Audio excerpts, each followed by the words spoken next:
Hello, listeners. This is Kat, and welcome back to Put Your Hands Up Podfics. This will be the continuation of Little Acts of Kindness. This will be part 121, chapter 121, entitled Raiding Dual Eyes. Shota woke up bright and early, still sleeping in the kid's apartment, and he cooked a small breakfast, made himself a cup of coffee, and left after leaving a note for the kid to find. They had decided that Maboroshi would continue to be free, and that the four of them would set it up that he was a long-term spy. They could tell how genuine the man was in wanting to be good, so they would make sure that Maboroshi could be considered their spy, and he would ask Nezu to make it seem like the paperwork was older than it was. Shota didn't want to lose his friend a second time, especially not due to some stupid reason like being forced to be a villain because he was an amnesiac. They were sure the man was Oboro, though the man wasn't used to his real name, obviously, but had given them permission to call him Kumo. Shota and Hisashi would just have to get to know this man again. But so far, he seemed so much like their friend. It both ached and soothed. It ached because all this time, his friend had been alive, and if Shota had known that, could he have saved Oboro earlier? Shota knew it was a futile thought. He knew that. Yet he couldn't help but to wonder. Shota made his way down to the agency to check in on how the night had gone, and he found everything was going surprisingly smoothly. He sent a thanks to the contact on his phone labeled Dad, and then left the agency, heading back home after a couple hours of doing some paperwork. Paperwork really was the bane of heroics, or any job, but it still had to be done. The dark-haired man gave a sigh as he finally came home. "I'm home," he called out, expecting a response, but he got none, and soon he saw a note. "Hey, Sho. Went to go do some work for the radio station. Love you. XOXO. Shota was not sulking after he read the note. He was not pouting that his husband wouldn't be here for cuddles. And there were no cute meows of the kittens, no chaos to discover. The man gave a sigh. Maybe he should have spent longer at Midoriya's apartment. Oh well. He went to his bed and laid down to get a few hours of napping, knowing he would be up for a long time tonight during the raid. He woke up and made himself a decent meal before taking a shower and getting ready. He met up with Namuri and went to the vet with her. He stood by her side, hugging her as Sushi was euthanized. He drove her back home and left her to grieve for her pet. He himself didn't have time to grieve, needing to go to the raid, so he headed to the raid meetup spot after downing a cup of coffee and having a couple jelly packets in his utility belt. Shota arrived and nodded to some of the other nearby heroes. In total, there were about 20 of them. 7 of them were sidekicks and/or fresh pro heroes on this raid to gain some more experience, while still giving them a bit of a safety net.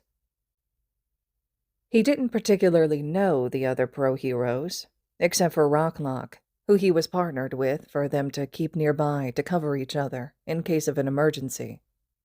He was the one who picked them out, seeing that according to their profile pages, they all had good heads on their shoulders. The group of heroes were surrounding the factory, hearing the rumbling of machinery. The factory was an old factory that was barely still in service, and from what they discovered, people kept trying to get it shut down, but miraculously, here it was still in operation for some sort of medicine. But it wasn't just medicine this factory produced. They also were primarily run by the Hachisuka's villain factory organization in order to produce dual eyes. Darkness soon set, the last sliver of sunlight glinting off of the metal of the building, and Shota pulled down his goggles. "Eraserhead, we're ready to go when you give the signal," Sealaway said, an underground hero who was good at capturing people, though her traps took time to set up. She would be outside to catch the people who might try to run away. "Check in," he stated, and listened, frowning when he realized a pro hero was missing. "Does anyone know where Mogul is?" No one seemed to know, and he frowned, making a note about the pro hero not showing up, in order to file a proper report later. Though if he remembered correctly, Mogul, despite his brutish appearance, was known for showing up on time and being super polite. So it was definitely odd he didn't show up, but Shota just adjusted, bringing in another of the people who would be waiting outside to be a heavy hitter inside. Not liking that it left the rookies a bit more undefended, but they had graduated, so they shouldn't need their hands held. "Take positions. Get set. Begin the raid," he instructed, leaping down from his position on the roof, using his capture weapon to swing, and soon he had the door kicked open, and was fighting against the first couple of guards. The guards, being too surprised, went down quickly, and Eraserhead knew that in several other locations heroes were entering to take down the criminals. He made his way deeper into the factory. He and Lockrock, going through the halls, the hum of machinery loud and echoing. They entered the main room, where about 10 different villains were working. Just as they showed up, an alarm rang out through the factory, and Eraserhead immediately leapt into action, leaping at the nearest villain, eyes glaring red, and he punched them in the stomach. With fast movements, he hit the guy in the head in a precise manner to knock him out. He got up and saw Rocklock fighting against another. His eyes glowed red as he looked at Rocklock's opponent. He saw the man get the upper hand, and Eraserhead dodged a kick aimed at him as a new guy charged into the fight. Eraserhead couldn't turn in time to stop the villain's quirk, and the ground underneath him rumbled, causing him to lose his balance for a moment. But he used that to his advantage to see the guy, and from the ground, swipe the legs out. In a second he was up, a knee on the guy's back, and handcuffing the man with his quirk-suppressing cuffs. His eyes caught on a mutated person that looked bright and colorful. Eraserhead couldn't identify what type of animal he was, but he looked vaguely like a sea creature, like a lobster or an elongated shrimp. The appearance was only human in that the man stood on 2 legs, despite having many more. "You! How dare you interrupt our operation?" The mutated person spoke, holding a needle, and they jabbed themselves, soon filling the room with smoke, and Eraserhead cursed. Out of nowhere he felt himself being punched, and he was flying through the air as he banged into a wall hard, making his head spin a bit. He struggled to get up, coughing to regain the air that was lost, struggling to bring up a mouthguard. Fuck, he really needed to start wearing it more frequently at the start of fights. He heard a rapid skittering sound and threw himself out of the way just as the mutation guy came back, punching the wall where he had been, and completely destroying the wall. Eraserhead wasn't sure how his ribs weren't broken. Wait, on second thought, perhaps they had gotten fractured as he struggled to stand up. He grabbed his capture weapon, and listening to the skittering in the smoke, he wound the capture weapon around the mutation guy. The villain seemed to be fully secured, but he couldn't use his capture weapon now. Eraserhead tried to figure out how to knock the guy out, but it seemed his mutation protected him. He did attach quirk suppressants to a set of arms to stop the smoke, but he couldn't exactly handcuff all the arms. He glared behind his goggles, forced to leave his capture weapon around the villain, as he went off to fight other villains. He heard an angry-sounding roar in the distance, the building rumbling ominously around them, loud stomping being heard, before a guy with a gigantism quirk came through the wall behind the open wall. Eraserhead turned and stared with red eyes, and the guy shrunk down, a hero behind him soon handcuffing him. "Thanks, Eraserhead," the hero called. He gave a nod and was turning back to the fight when he found himself being punched by someone. right in the ribs, and he cried out in pain. Yup, something was definitely fractured, if not broken. He grappled with his attacker, trying to get out of the hold the villain had, managing to feel it was a woman who had an incredible grip, and she was keeping him from looking at her. He was slammed down onto a conveyor belt, and before he could get up, he felt himself being stuck to the conveyor belt, which was on and moving towards a giant vat filled with what looked to be a boiling liquid. His legs were faced first into it, and he seemed to be stuck by his wrists. Squirming and sitting up, he saw some sort of hardened substance around his wrist, and one of his ankles keeping him trapped down. He yanked, trying to remove it. "Lockrock," he called out. The other hero broke away from his current fight, coming to his aid. "Damn," the man said. "Wrecker," the hero called out, to the hero that was nearby. The man who could turn his hands into wrecking balls came in. "Help Eraserhead. I'll keep the villains off your back," Lockrock said. "Yes, sir," the rookie hero spoke, and soon was using his hands to smash the hardened substance, being careful to not hurt him, which he appreciated. But soon, time was running out. He had one hand free, but not his leg and ankle. "Work on my leg first," he said. Wrecker gave a nod and went, smashing at the shackle while Eraserhead tried to rip the hardened stuff off with his now free hand.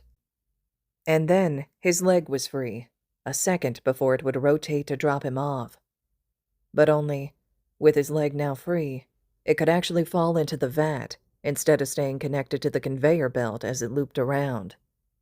He cried out in pain as his leg briefly dipped in before he could swing it away. Wrecker managed to break his other hand free, and he rolled off the conveyor belt. Why did they even have a conveyor belt leading into a vat? It didn't make any sense to him. He breathed heavily, each breath causing a throb of pain, as he looked at the room, which was clearing of smoke. Only his eyes widened as he saw his capture weapon on the ground. The villain he had captured gone. Where did he go? "Sail away. Report in.